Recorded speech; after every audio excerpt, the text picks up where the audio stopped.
नमस्कार दोस्तों, आज की इस वीडियो में मैं डिस्कस करने वाला हूं कंपलसरी रजिस्ट्रेशन अंडर जीएसटी। जी हां दोस्तों, हम लोग जानते हैं जीएसटी में रजिस्ट्रेशन लेने के लिए हमें थ्रेशोल्ड लिमिट दी गई है कि इतना थ्रेशोल्ड लिमिट तक अगर आपका बिजनेस है, टर्नओवर है, तो आपको जीएसटी में रजिस्ट्रेशन लेने की जरूरत नहीं है। जैसे 10 लाख, 20 लाख, 40 लाख इसके अंडर है तो आप अनरजिस्टर्ड पर्सन होते हुए भी अपना बिजनेस कर सकते हैं। लेकिन वहीं पर सेक्शन 24 है। सेक्शन 24 कंपलसरी रजिस्ट्रेशन की बात करता है, मतलब ऐसे पर्सन्स जिनका टर्नओवर भले ही थ्रेशोल्ड लिमिट से कम हो, आपने भले ही 1 रुपए का सेल किया हो, लेकिन आपको जीएसटी में रजिस्ट्रेशन लेना पड़ेगा। ऐसे पर्सन उन कैटेगरी में अगर आप आते हो, उस एक्टिविटी में आते हो, तो आपको भैया कोई थ्रेशोल्ड लिमिट नहीं मिलेगी, आपको कंपलसरी रजिस्ट्रेशन लेना पड़ेगा। उसी चीज को हम समझने वाले हैं, कौन सी कैटेगरी है, क्या एक्टिविटी है, इसमें कुछ मेन पॉइंट है। सबसे पहले हम उस मेन पॉइंट को डिस्कस करने वाले हैं जिसमें ज्यादातर लोग कंफ्यूज भी होते हैं और उनके कई तरीके के सवाल भी होते हैं। तो आइए स्टार्ट हम वहीं से करते हैं। सबसे पहले भैया, अगर आप इंटर स्टेट टैक्सेबल सप्लायर, मतलब अगर आप इंटर स्टेट सप्लाई करते हो किसकी, गुड्स की, मतलब अपने स्टेट से बाहर आप गुड्स को भेजते हो, तो फिर आपके लिए कोई थ्रेशोल्ड लिमिट नहीं देखी जाएगी। 1 रुपए का सेल है, आपको जीएसटी में रजिस्ट्रेशन करवाना पड़ेगा। आप मतलब अगर आप अनरजिस्टर्ड हो और आपकी थ्रेशोल्ड लिमिट क्रॉस नहीं हुआ है, फिर भी आप इंटर स्टेट सप्लाई गुड्स की नहीं कर सकते। अगर आपने इंटर स्टेट सप्लाई गुड्स की किया तो आपको कंपलसरी रजिस्ट्रेशन में कवर हो जाओगे, आपको रजिस्ट्रेशन लेना पड़ेगा। लेकिन छूट किसको किसको है? छूट है किसको? आप इंटर स्टेट टैक्सेबल सप्लाई करोगे, अपने स्टेट के बाहर भेजोगे, आप थ्रेशोल्ड लिमिट को क्रॉस नहीं किए हो, फिर भी आपको जीएसटी में रजिस्ट्रेशन लेने की जरूरत नहीं है। मतलब आपको जो थ्रेशोल्ड लिमिट दी गई है 10 लाख, 20 लाख, 40,000 आप पार नहीं किए हो, तो आपको रजिस्ट्रेशन लेने की जरूरत नहीं, आप 24 में नहीं कवर होंगे। किसको छूट मिली है उस चीज को देख लो। अगर आप सर्विस प्रोवाइडर हो, सर्विस प्रोवाइड करते हो, टैक्सेबल सर्विस की सप्लाई देते हो और आप इंटर स्टेट भी कर देते हो, अपने स्टेट के बाहर भी कर देते हो ना, फिर भी आप 24 में नहीं कवर होंगे। जब तक आपका थ्रेशोल्ड लिमिट नहीं क्रॉस हो रहा है, आपको जीएसटी में रजिस्ट्रेशन लेने की जरूरत नहीं है। दूसरा लोग कौन है?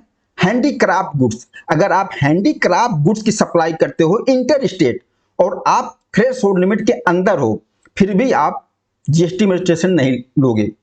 विदाउट अनरजिस्टर्ड पर्सन हो, फिर भी आप इंटर स्टेट सप्लाई कर सकते हो जब तक आपकी थ्रेशोल्ड लिमिट क्रॉस नहीं हुआ है। कौन सा गुड्स? Handicraft goods. हाँ, लेकिन इसके लिए पैन नंबर आपके पास होना जरूरी है और आप ईबे बिल भी बनाएंगे।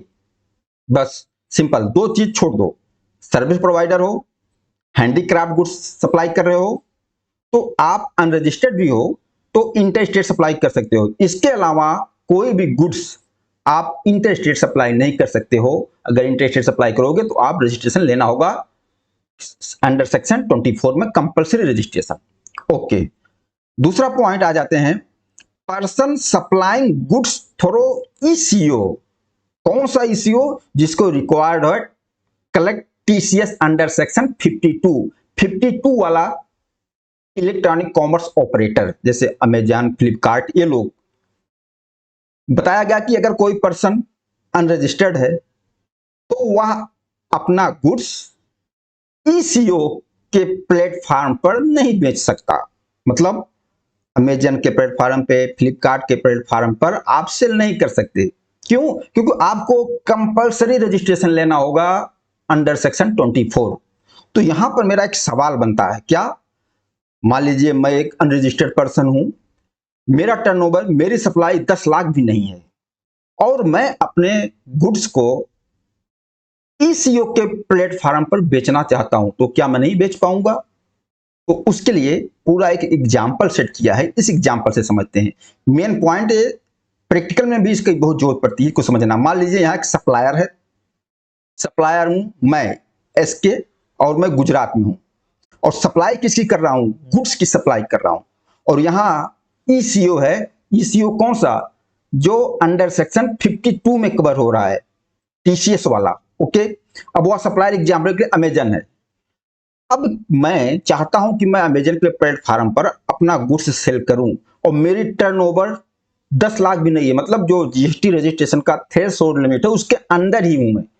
तो क्या मुझे जीएसटी में कंपलसरी रजिस्ट्रेशन करवाना पड़ेगा? क्योंकि ऊपर एक पॉइंट बताया जा रहा है ना, ये बताया गया 24 में, अगर आप ईसीओ के थ्रू सप्लाई कर रहे हो तो आपको कंपलसरी रजिस्ट्रेशन करवाना पड़ेगा। तो क्या मैं इसके थ्रू, अमेजन के थ्रू अपना सामान नहीं बेच सकता? मैं अनरजिस्टर्ड पर्सन हूं। देखिए, इसके लिए बाउंडेशन सिर्फ गुड्स की सप्लाई के लिए है।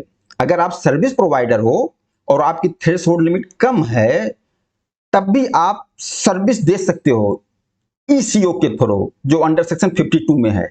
आपके लिए कोई रोक नहीं जब तक आपका थ्रेशोल्ड लिमिट क्रॉस नहीं होता। लेकिन अगर आप गुड्स के सप्लायर हो, फिर आपके लिए रोक है कि आपको अंडर सेक्शन 24 में रजिस्ट्रेशन करवाना पड़ेगा। तो मेरा सवाल यही है, क्या मैं नहीं बेच सकता, मुझे रजिस्ट्रेशन करवाना पड़ेगा? तो देखिए, यहां पर कंडीशन दी गई, बेच सकता हूं मैं एक अनरजिस्टर्ड पर्सन हूं, थ्रेशोल्ड लिमिट के अंदर हूं, मैं अपने गुड्स को ईसीओ के प्लेटफॉर्म पर बेच सकता हूं, मुझे रजिस्ट्रेशन लेने की जरूरत नहीं होगी। लेकिन कुछ कंडीशन है, कुछ कंडीशन को हमें पूरा करना पड़ेगा। क्या कंडीशन है? सबसे पहले, ईसीओ के थ्रू इंटर स्टेट सप्लाई नहीं होगी। सीधा ऊपर जो पॉइंट देखा हमने कि आप अनरजिस्टर्ड पर्सन हो और इंटर स्टेट सप्लाई नहीं कर सकते, इसीलिए यहां एक पॉइंट डाल दिया गया है कि अगर आप ईसीओ के थ्रू अपने गुड्स की सप्लाई करते हो तो आपको कंपलसरी रजिस्ट्रेशन लेना होगा। क्यों? क्योंकि आपने अपना गुड्स ईसीओ के प्लेटफॉर्म पर लिस्टेड कर दिया, अब वह ईसीओ स्टेट के बाहर भी आपके गुड्स को बेच दे, तो इसीलिए बोल दिया कि भैया आप कंपलसरी रजिस्ट्रेशन लेना होगा।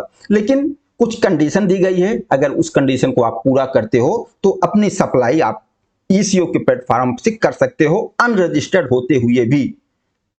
अब वह कंडीशन क्या है? मेन फोकस यही है कि आपका गुड्स स्टेट से बाहर नहीं जाएगा जब तक आप रजिस्टर्ड नहीं हो जाते।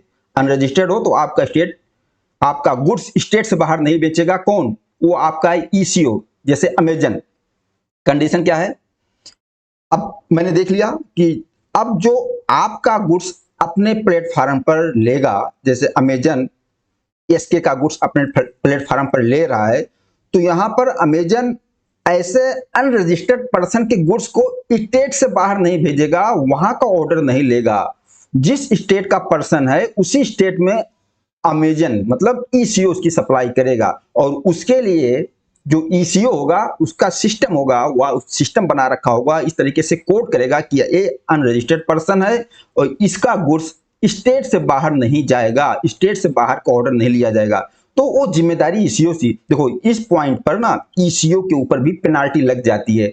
आप किसी अनरजिस्टर्ड पर्सन का गुड्स लिया और अगर वह स्टेट से बाहर भेज रहा है उसको, अगर ईसीओ पकड़ा जाता है तो ईसीओ की जिम्मेदारी, ईसीओ के ऊपर पेनाल्टी लग जाएगी। तो ईसीओ भी उसका सिस्टम फॉलो करता है। किस तरीके से फॉलो करता है? जो अनरजिस्टर्ड पर्सन होगा, जो ईसीओ के थ्रू अपने गुड्स को बेचना चाह रहा है, तो पोर्टल पर पैन नंबर, एड्रेस, आप place of business and state को डिक्लेयर करना होगा जीएसटी पोर्टल के ऊपर, और पोर्टल से इनको एनरोलमेंट नंबर मिलेगा पैन बेस के आधार पर। देखिए, आप अनरजिस्टर्ड पर्सन हो, आप रजिस्टर्ड नहीं हो, एनरोलमेंट आपको नंबर मिल जाएगा। आपने अपना डेटा दिया पोर्टल पर, आपको कोई रिटर्न फाइल करने की रिक्वायरमेंट नहीं है, आप अनरजिस्टर्ड ही हो।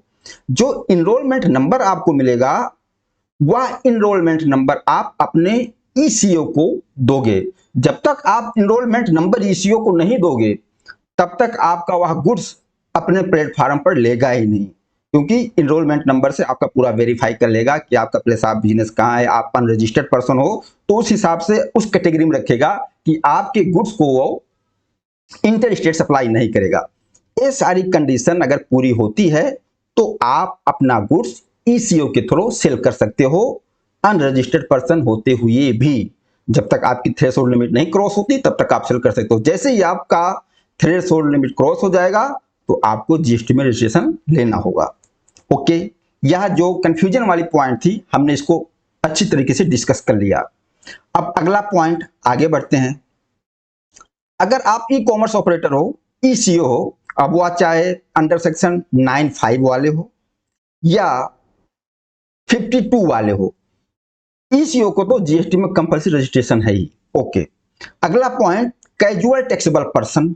अब कैजुअल टैक्सेबल पर्सन कौन हुआ? जैसे मान लीजिए मैं हूँ, गुजरात में मैं रजिस्टर्ड पर्सन हूँ, यहाँ अपने गुजरात में गुड्स सप्लाई कर रहा हूँ, लेकिन मैं अपने गुड्स को लेकर जा रहा हूँ कहाँ? जयपुर। जयपुर में कोई एग्जीबिशन चल रहा है, कोई मेला चल रहा है, मैं चाहता हूँ वहां जाके मैं अपने गुड्स का स्टॉल लगाऊंगा, अपना प्रचार करूंगा और वहां सेल भी कर दूंगा, लेकिन जयपुर में मेरा कोई फिक्स बिजनेस प्लेस नहीं है, तो मैं अपने गुड्स को लेकर जाऊंगा, कैसे लेकर जाऊंगा?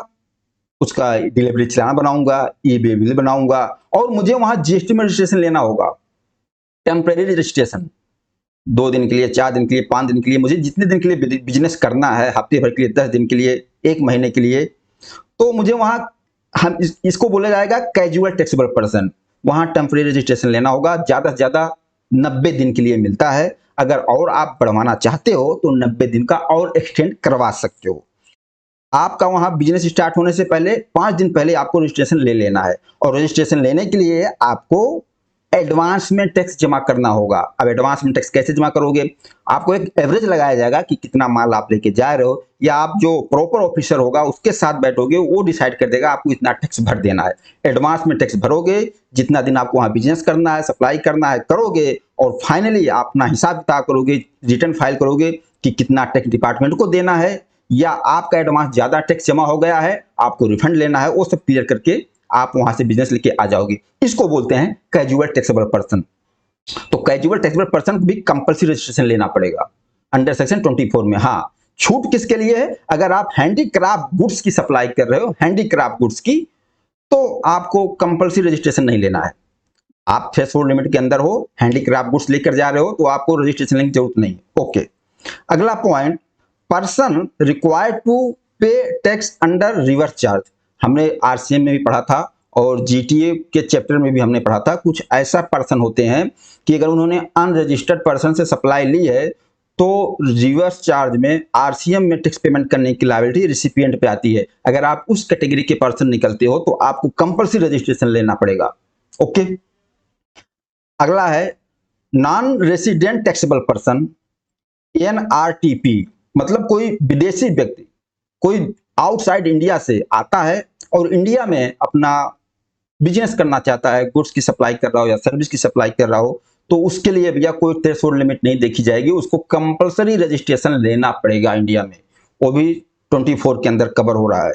ओके, अगला है person required to deduct TDS under section 51। अगर आपके ऊपर टीडीएस डिडक्ट करने की लायबिलिटी आती है अंडर सेक्शन 51, अब ये टीडीएस इनकम टैक्स वाला टीडीएस नहीं है, जीएसटी वाला टीडीएस है अंडर सेक्शन 51। इस पर डिटेल में वीडियो बना रखा है, आप उसको भी देख सकते हो। और सेपरेट रजिस्ट्रेशन लेना पड़ेगा टीडीएस के लिए, अगर रिक्वायरमेंट है तो। आपके पास एक पर्सनल नॉर्मली जीएसटी रजिस्ट्रेशन आपके अंदर है, लेकिन आप अगर टीडीएस के अंदर आ जाते हो कि आपको टीडीएस काटना पड़ेगा, टीडीएस डिडक्ट करना पड़ेगा, जीएसटी वाला टीडीएस, तो आपको सेपरेट रजिस्ट्रेशन लेना पड़ेगा अंडर सेक्शन 51 के अंदर। तो अगर आपको टीडीएस की रिक्वायरमेंट होती है तो आपको कंपल्सरी रजिस्ट्रेशन लेना होगा, यहां पर कोई थ्रेशोल्ड लिमिट इसके लिए नहीं है। अगला इनपुट सर्विस डिस्ट्रीब्यूटर, आईएसडी, इनको भी कंपल्सरी रजिस्ट्रेशन लेना होगा। अब आईएसडी क्या होता है, इस पर भी डिटेल में वीडियो अपलोड कर रखा है। जैसे मान लीजिए मैं गुजरात में मेरा रजिस्टर्ड ऑफिस है, हेड ऑफिस है, और मेरी ब्रांच ऑफिस बॉम्बे में भी है, वहां बड़ी बड़ी फैक्ट्री है, मेरी मशीनरी लगी हुई है। अब वहां पर कोई मशीनरी मेरी खराब होती है तो मैंने किसी की सर्विस ली मशीन को रिपेयर करवाने के लिए। अब वहां जो मेरे बॉम्बे ब्रांच है वहां पर जो मशीनरी उसने रिपेयर किया उसका बिल देता है। अब उसने जो बिल दिया हमने ले लिया अपने गुजरात के जीएसटी नंबर पर, हेड ऑफिस पर। अब मैंने यहां से उसको पेमेंट किया। अब जो इनपुट मेरे पास आ गया कहां, गुजरात में, अब उस इनपुट को तो मैं यूज नहीं कर सकता क्योंकि सर्विस कहां ली गई है, सर्विस तो बॉम्बे वाले ब्रांच में ली गई है, मशीन वहां की रिपेयर हुई है, गुजरात में कोई मशीन ही नहीं है। तो जो मेरे पास इनपुट आ गया क्योंकि जीएसटी नंबर गुजरात वाला लग गया, तो उस इनपुट को मैं ट्रांसफर करूंगा अपने ब्रांच में। कौन से ब्रांच में? बॉम्बे वाले ब्रांच में। तो उसके लिए हमें इनपुट सर्विस इसको बोलते हैं इनपुट सर्विस डिस्ट्रीब्यूटर, आईएसडी। तो हमें रजिस्ट्रेशन लेना पड़ेगा, अलग से रजिस्ट्रेशन लेना पड़ेगा, किसका? आईएसडी का। तो मैं अपने आईटीसी को अपने ब्रांच में ट्रांसफर कर दूंगा। तो यहां भी कोई अगर इस केस में आप आते हो तो कोई थ्रेशोल्ड लिमिट नहीं देखनी है, आपको कंपलसरी रजिस्ट्रेशन लेना होगा IIST में। ओके, अगला पॉइंट है person supplying on behalf of other person. यहां सीधा सा समझिए कोई एजेंट हुआ। एजेंट कौन सा? एजेंट जो पैरा 3 में बताया गया है, शेड्यूल 1 के पैरा 3 में, जैसे हम दूसरे का गुड्स बेच रहे हैं, उसका गुड्स अपने पास ला रहे हैं और उसके गुड्स को मैं सप्लाई कर रहा हूं एज ए एजेंट। कौन सा एजेंट? डिटेल में समझना हो तो शेड्यूल 1 के पैरा 3 में जो जिस एजेंट की बात की गई है, अगर मैं उस तरीके से कर रहा हूं तो भी हमें जीएसटी में रजिस्ट्रेशन लेना होगा। यहां कोई नहीं देखना है हमारी थ्रेशोल्ड लिमिट क्या है, हमें रजिस्ट्रेशन लेना ही पड़ेगा कंपलसरी। अगला पॉइंट है अगर सप्लाई हो रहा, कौन सा सप्लाई? OIDAR की सर्विसेज फ्रॉम आउटसाइड इंडिया, से इंडिया में सप्लाई किया जा रहा है, फिर भी कंपलसरी रजिस्ट्रेशन के अंदर आ जाएगा। जैसे हम गूगल क्लाउड की सर्विस लेते हैं, नेटफ्लिक्स की सर्विस लेते हैं, तो ये यहां सर्विस दे रहे हैं तो रजिस्ट्रेशन को लेना पड़ेगा। अगर ये बाहर की कंपनी है तो इनको रिप्रेजेंट करने वाला कोई इंडिया में होगा जो जीएसटी में रजिस्ट्रेशन लेगा, उस पर जीएसटी पेमेंट करेगा। दूसरा, ऑनलाइन मनी गेमिंग, अगर सप्लाई ऑनलाइन मनी गेमिंग का हो रहा है आउटसाइड इंडिया से इनसाइड इंडिया में, तो यहां भी कंपलसरी रजिस्ट्रेशन में आ जाएंगे। या और कोई ऐसे अदर पर्सन जिसको गवर्नमेंट नोटिफाई कर दे जीएसटी काउंसलिंग में, तो उनको भी जीएसटी में रजिस्ट्रेशन लेना होगा। ये चीजें जो मैंने डिस्कस की ये अंडर सेक्शन 24 वाले थे, जहां की कंपलसरी रजिस्ट्रेशन की रिक्वायरमेंट होती है। अब मुझे उम्मीद है कि ये कंपलसरी रजिस्ट्रेशन किसको लेना है किसको नहीं लेना है आप बहुत ही अच्छी तरीके से समझ गए होंगे। बाकी जो थ्रेशोल्ड लिमिट वाला है अंडर सेक्शन 22, वहां तो अगर हमारी थ्रेशोल्ड लिमिट क्रॉस होगी तब तो हमें लेना है। यहां पर बात होती है कि कोई थ्रेशोल्ड लिमिट नहीं देखी जाती, इस एक्टिविटी में आप पकड़े जाते हो, इस तरीके के कैटेगरी में हो तो आपको रजिस्ट्रेशन लेना है, जो मैंने डिस्कस किया। बाकी आप लोग बताना कि आप लोगों को यह वीडियो कैसा लगा। अगर अभी भी कोई डाउट हो, आपके दिमाग में कोई सवाल आता है इससे रिलेटेड, तो आप कमेंट करके पूछ सकते हैं, मैं आपका रिप्लाई जरूर दूंगा। नमस्कार, धन्यवाद।